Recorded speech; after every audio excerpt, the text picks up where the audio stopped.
প্রিয় নবম দশম শ্রেণীর শিক্ষার্থী, আজকে আমরা একটা কাজ ক্ষমতা শক্তি অধ্যায়ে সৃজনশীল সমাধান করতে চাচ্ছি। সৃজনশীলটা খুবই ইম্পর্টেন্ট এবং এটা সিলেট বোর্ড 2015 সালে এটা পড়েছে এবং খুবই গুরুত্বপূর্ণ তোমাদের জন্য। তো এখানে যে প্রশ্নটা আছে সেটা হলো 100 মিটার গভীর কুয়া থেকে একটি পাম্পের সাহায্যে 1 মিনিটে 1500 লিটার পানি তোলা হয়। পাম্পের কর্মদক্ষতা দিয়ে দিয়েছে 70%। প্রশ্ন হলো পাম্পের ক্ষমতা কত।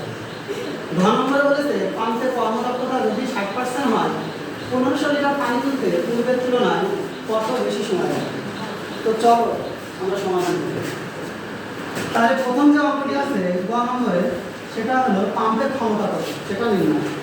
তাহলে আমাদের এই টোটাল যে সৃজনশীলটা আছে উদ্দীপকটা আছে সেখানে যে তথ্যগুলো আছে আমরা সেটা একটু লিখে দেব। তো এখানে আমরা দেখলাম যে কুয়াটির গভীর কতটুকু, উচ্চতা এইচ হলো 100 মিটার,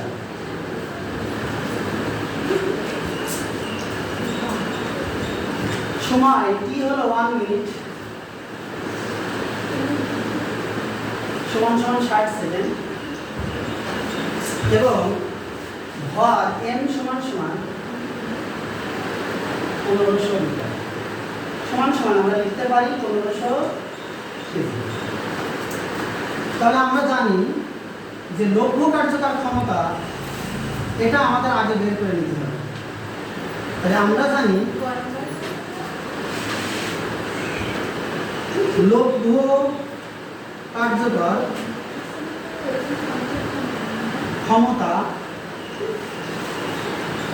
সমান আমরা জানি পি আউট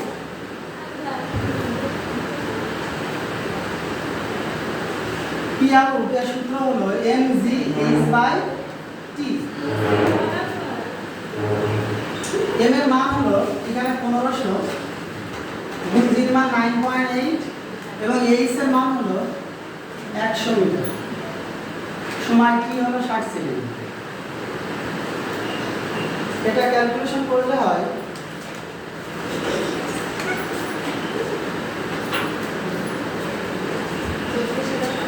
24,500 এত ওয়াট। তো আমরা যেহেতু পাম্পের ক্ষমতা বলেছে তার মানে পাম্পের প্রদত্ত ক্ষমতা বের করতে হবে। তাহলে আমরা জানি আবার eta equal P out by P. এখানে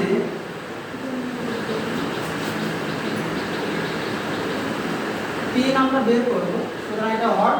ইটার মান দেওয়া আছে, এটা হলো 70%, তার মানে হলো 7/70/100,